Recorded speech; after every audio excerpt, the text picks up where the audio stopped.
trabalhava com a hipnose, trabalhava com a musicoterapia, era um médico que trabalhava o psicológico das pessoas. Inclusive as mulheres que chegavam lá neuróticas, ao invés de lhe administrar remédios, lhe administrava trabalho.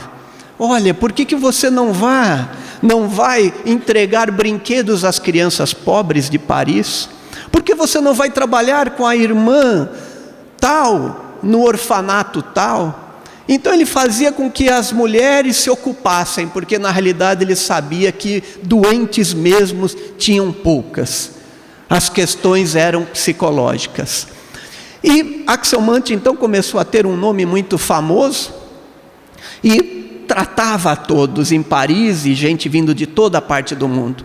E um dia está ele lá em Saint-Michel almoçando, lendo o seu Figaro, quando de repente ele, isso 3 anos depois, uma notícia oculta, né?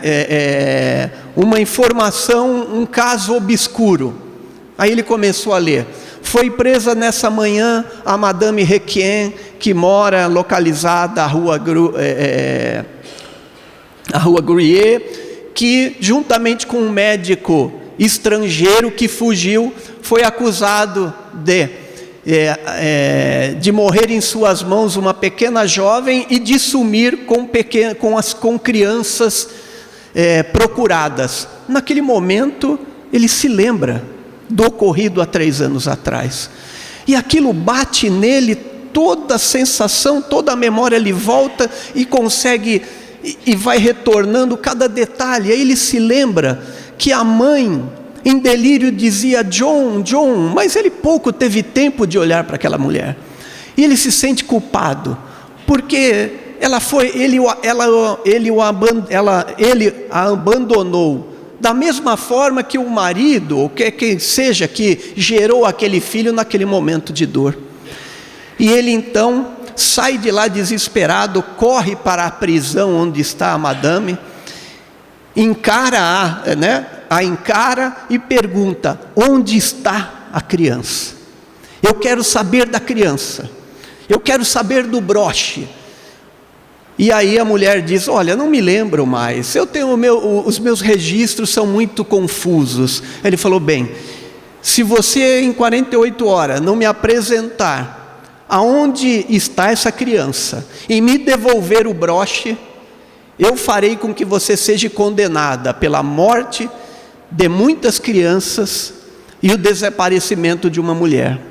E aí a mulher, apavorada, 2 dias depois, o marido dela vai e entrega ao Dr. Axel Munthe o broche, né, um papel, onde era um papel de penhor, que aquele broche tinha sido depositado como penhor, e 3 cidades da Normandia, onde talvez a criança teria sido levada, porque ela ficava de cuidar da criança, entregava a determinadas famílias, dizendo que pagaria, e no final não pagava nada, e as crianças eram abandonadas.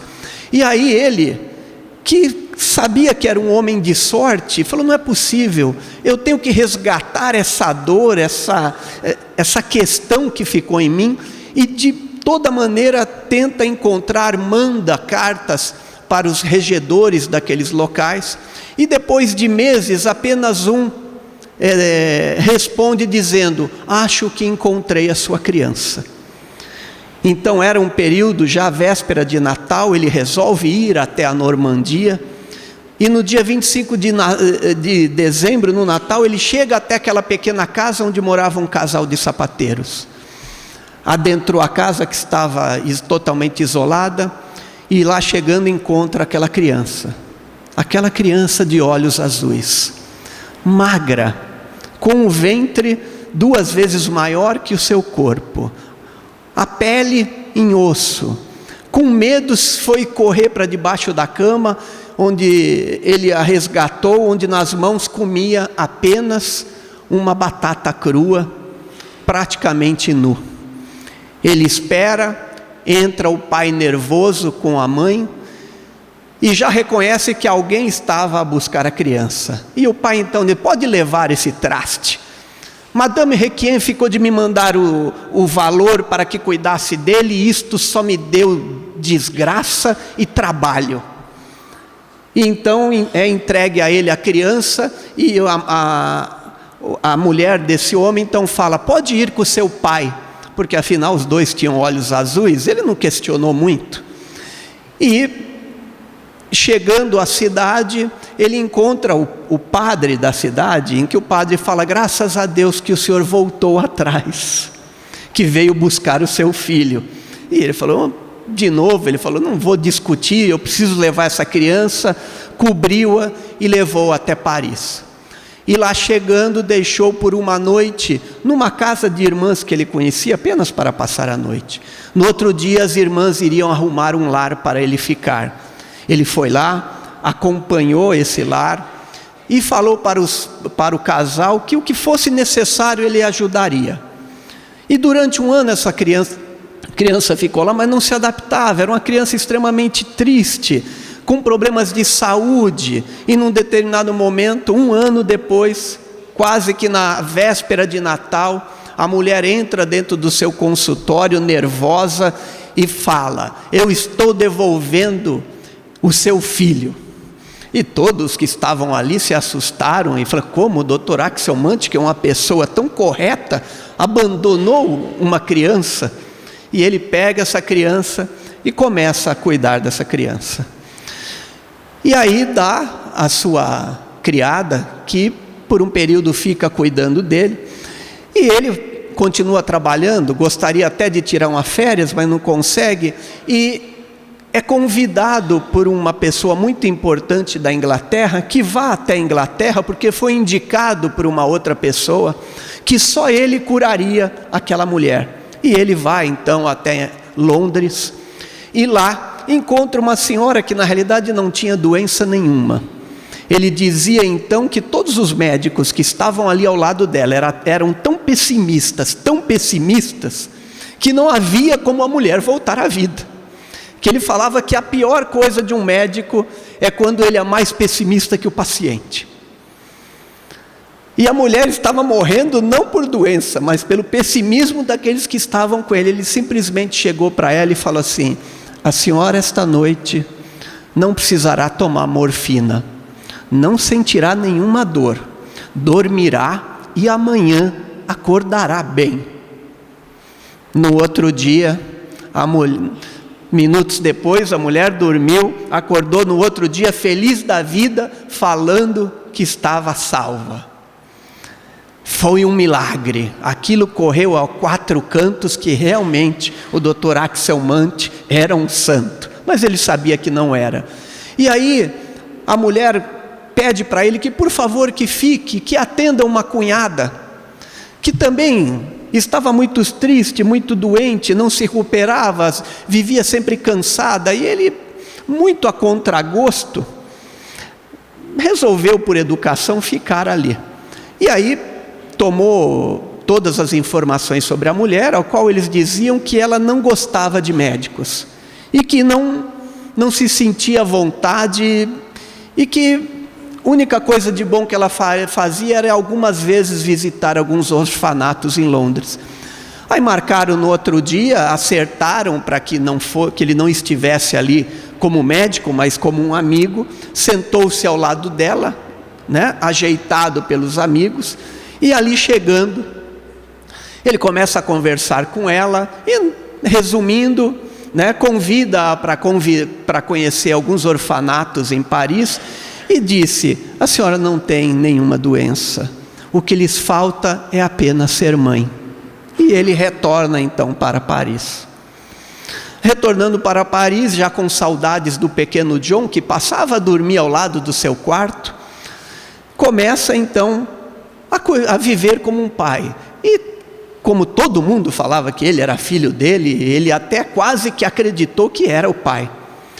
E para espanto dele, em uma noite no seu consultório, 15 dias depois, lhe aparece o coronel, marido dessa mulher lá de Londres, e diz: olha, estamos aqui num cruzeiro e depois vamos para o Mediterrâneo, então gostaria de convidá-lo para um jantar. mas muito ocupado que era, ele falou: olha, vamos fazer o seguinte, eu não vou poder acompanhá-lo, mas depois do meu último atendimento, eu conversarei com vocês. E aí, enquanto isso, ele despede-se do último enfermo e fica esperando o pequeno John, né? O pequeno John, que já está então com 4 anos e meio, se chega a ele sentado no seu colo, e nisso chega aquela senhora. E aí, vendo ele ali, fazendo cafuné no pequeno John, pergunta para ele: eu não sabia que o senhor era casado. Aí ele falou: não, mas eu não sou casado. Nossa, mas ele tem os seus olhos.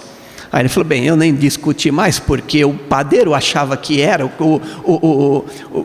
o jornaleiro achava que era, todo mundo achava que era. Ele resolveu apenas dizer para ela: olha, ele é tão meu filho quanto seu filho é.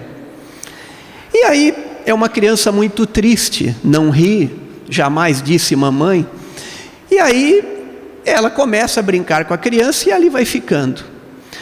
No outro dia, então, ele ficou de levá-la até um orfanato em Paris, mas ela se afeiçoou tal à criança que durante quase 15 dias ficou saindo com ele todos os dias.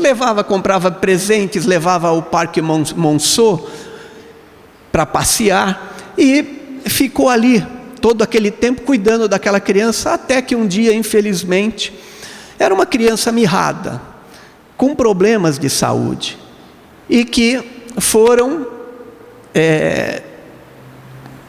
piorando a cada dia, e ele, ouvindo o peito dele, já imaginou que ali teria um caso avançado de tuberculose. E ele então vai conversar com a sua melhor amiga, que agora virou aquela madame. E ele falou: olha, ele está muito mal. E ela diz: eu contratarei uma enfermeira. Ele falou: não, de maneira nenhuma. Eu não posso admitir, eu mesmo. Ela falou: não, então posso ficar como enfermeira dele? E aí ela fica, e por 10 dias cuidando daquela criança, noite e dia, esqueceu. O seu marido, então, conversando com Axelmant, disse: olha, ela está feliz, nunca a vi tão radiante. Ela e a criança pareciam um rosto, a criança se afeiçoou tal à sua imagem. E determinada noite, a sua criada fala: doutor, ele está partindo. Creio que não passará de amanhã. E essa madame então dorme ao lado dele, e quando é de manhã, o pequeno John falece aos braços da madame. Ele acorda, pede então que seja buscada a urna. Essa urna é preparada e a madame então fala: Senhor, eu não posso levá-lo para Londres. Nunca me afeiçoei tal a uma criança como essa. Ele fala: mas senhora, não podemos, não há tempo, não seria permitido juridicamente, mas seria tudo que eu lamento, não posso fazer essa sua vontade. E ela então começa a preparar o caixão, vai lá buscar a almofada que melhor lhe cabe, troca por outra almofada, enfeita o seu caixão com pequenas flores, e aí ela fala para ele: poxa, pena que eu não tenho algo de mim para deixar com ele. E aí então Axelmant se lembra que ele foi buscar o broche que estava penhorado. E aí ele põe a mão no bolso, puxa aquele lindo broche e fala assim: não, eu tenho algo então a colocar dentro do caixão. Pega o broche, espeta naquele pequeno travesseirinho e fala: era de sua mãe. Nesse momento, a madame abraça o seu filho e cai desmaiada. E essa é uma história verídica. Axelmant corre, prepara tudo que é possível, gasta tudo para que o pequeno a pequena urna siga com o seu iate até a cidade de Kent.